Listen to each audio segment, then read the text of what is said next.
हम फर्ज करते हैं कि हम एक ग्राउंड में हैं जहां पर पड़ी एक फुटबॉल की इनिशियल पोजीशन को नोट करते हैं।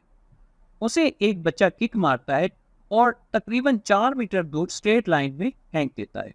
वहां पर एक और बच्चा उसे किक मारता है जिससे बॉल 3 मीटर और दूर चली जाती है।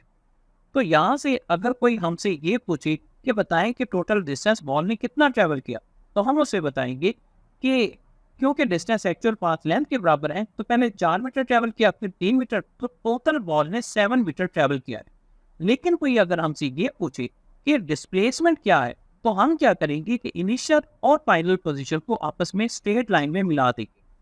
तो हम जब इस शेप को देखते हैं तो हमें पता चलता है कि जो 4 मीटर है वो बेस है, 3 मीटर परपेंडिकुलर है और जो डिस्प्लेसमेंट है वो हाइपोटेनस के बराबर है, जिसे हम पाइथागोरस थ्योरम के जरिए फाइंड कर सकते हैं।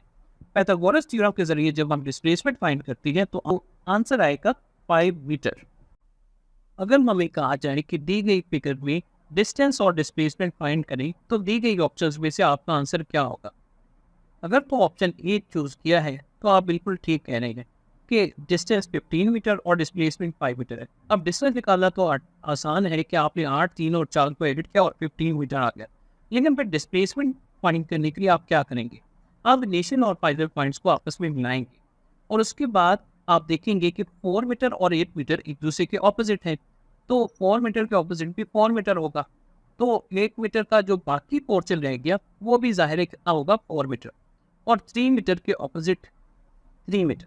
हमने बेस परपेंडिकुलर फाइंड कर लिया है और इसके जरिए पाइथागोरस थ्योरम लगाते हुए हम हाइपोटेनस फाइंड कर लेंगे, जो कि जाहिर है 4 और 3 अगर बेस और परपेंडिकुलर हो तो हाइपोटेनस 5 आता है। ऐसा भी हो सकता है कि हमें डिस्टेंस और डिस्प्लेसमेंट को लीनियर की बजाय सर्कुलर पाथ में फाइंड करना पड़ जाए।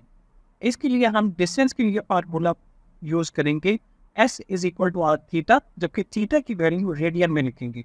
जबकि डिस्प्लेसमेंट के लिए हम यूज करेंगे d is equal to 2r sine theta over 2, जबकि यहाँ पर थीटा डिग्री में लिखेंगे।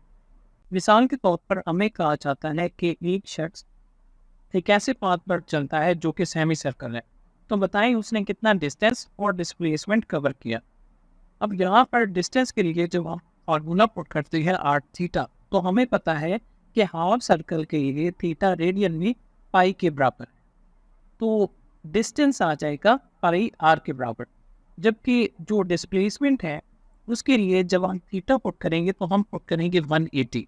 जो फार्मूला के मुताबिक जो आंसर आ जाएगा वो आ जाएगा 2r।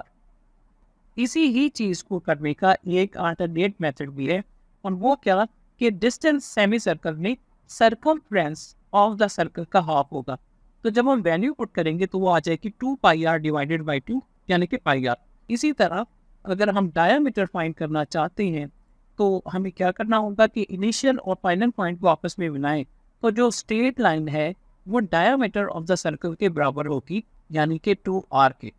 लेकिन बेहतर यही है कि हम फार्मूला इस्तेमाल कर लें। मिसाल के तौर पर थीटा इज इक्वल टू 45 आ जाता है या 90 आ जाता है, तो हम इजीली फाइंड कर सकेंगे कि क्या डिस्प्लेसमेंट है और क्या डिस्टेंस है।